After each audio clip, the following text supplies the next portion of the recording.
If x equals 8, find the value of y in the equation 4x minus 2y equals 28.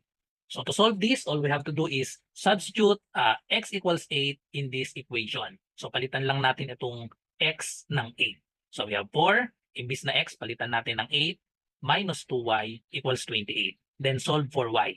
So 4 times 8, so this is equal to 32, minus 2y equals 28.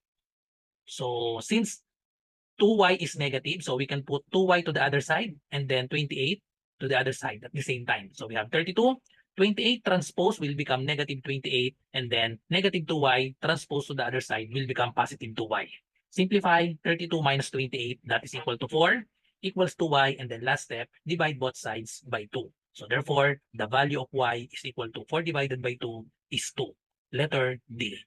Follow for more.